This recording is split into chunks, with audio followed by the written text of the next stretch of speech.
খাসির মাংসের দোকানে যাবে, 20 টাকা দেবে, ঠিক এতটা ছাড় দেবে।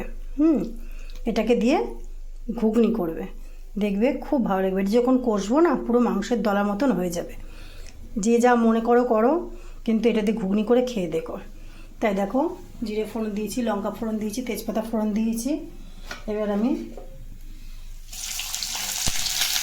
পেঁয়াজটাকে দিয়ে দেবো।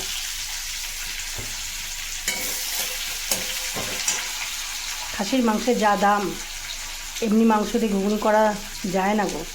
এমনি ছাট দিয়ে ঘুগনি করে দোকানেও কিন্তু বিক্রি হয়, বুঝেছো?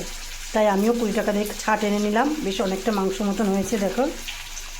কেটে ছোটো ছোটো করে পিস করে করে রেখে দিয়েছি। যাব বাবা, এটা পিস করতে ভুলেই গেছি, দেখো। এটা পিস করে নি, ভুলে গেছি। আদা, রসুন, টমেটো, কাঁচা লঙ্কা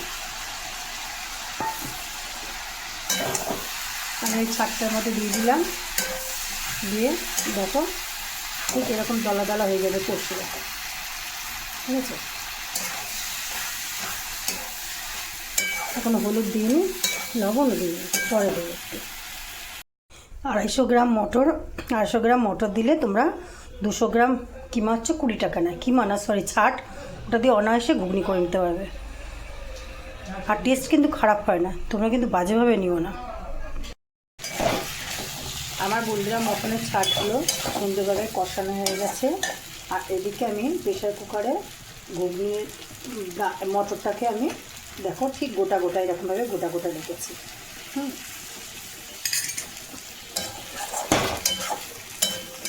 তেল ছেড়ে গেছে।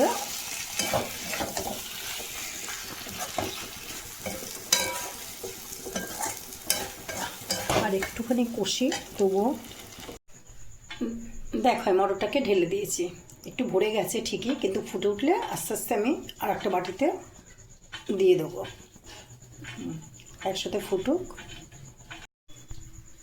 সবথেকে সোজা কাজ করলাম বন্ধুরা, প্রেশারে ঢেলে দিয়েছি। এমনিতে মটরটা একটু গোটা গোটা আছে, তো একটু সিটি করে নিলে আমি নামিয়ে নেবো। শিশি করলে আমি নামিয়ে নেবো।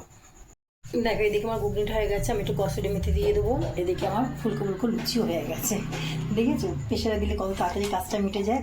যাক, আমি এটা ঘেঁটে দিয়ে দেখো কত সুন্দর হয়ে গেছে।